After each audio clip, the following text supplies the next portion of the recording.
The Plateau governorship case is one of the most anticipated in the list of governorship appeals at the Supreme Court. Governor Caleb Mutfwang is praying the Supreme Court to dismiss the Court of Appeal's decision in November last year, which voided his election on grounds of non-qualification. The appellate court had in a unanimous decision held that since the Plateau State PDP did not have a party structure, its Congress were invalid. With Mutfwang's nomination being an offshoot of the exercise, he became a casualty, with Ntawe Yildiwalda of the APC emerged winner. The matter on lack of party structure arises from a Plateau High Court decision which ordered the Plateau PDP to conduct a fresh Congress, an order which the APC insists wasn't complied with. As such, the issue of jurisdiction of either the High Court to make an order on the conduct of party congresses and that of the Appeal Court to void the election of Mutfwang was the dominant issue. Kanu Agabi, counsel to Mutfwang, insisted that the Appeal Court departed from the judgment precedents of the Supreme Court, which states that matters on nomination was a pre-election issue, one that it lacks jurisdiction to determine.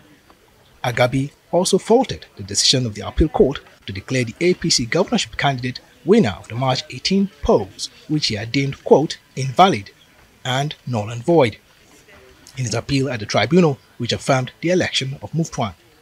The argument of the APC at the tribunal bordered on qualification, invalidity of election, and majority of lawful votes cast, with the Appeal Court basing its decision on qualification. Counsel of Ntawe Yildiwalda and that of the APC prayed the Supreme Court to uphold the judgment of the Appeal Court, sacking the Plateau State governor for being a product of a party without structure.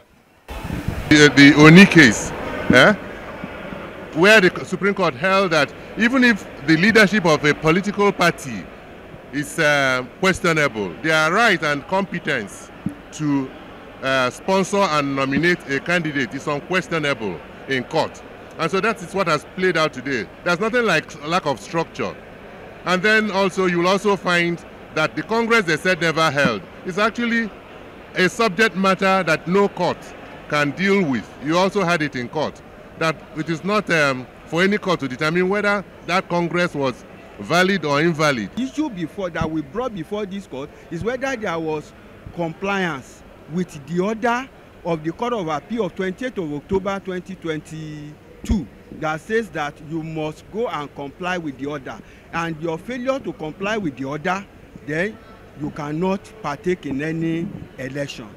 And that now dovetails into whether anybody sponsored by such party in the civil court order has a valid sponsorship. The Apex Court has also reserved judgment on the Delta State governorship appeals filed by the governorship candidate of the All Progressives Congress, the Social Democratic Party, and the Labour Party. We believe that even in the proceedings today, we got an additional opportunity to bring clarity to our arguments. We didn't have enough time to go into our case the way we would have loved to.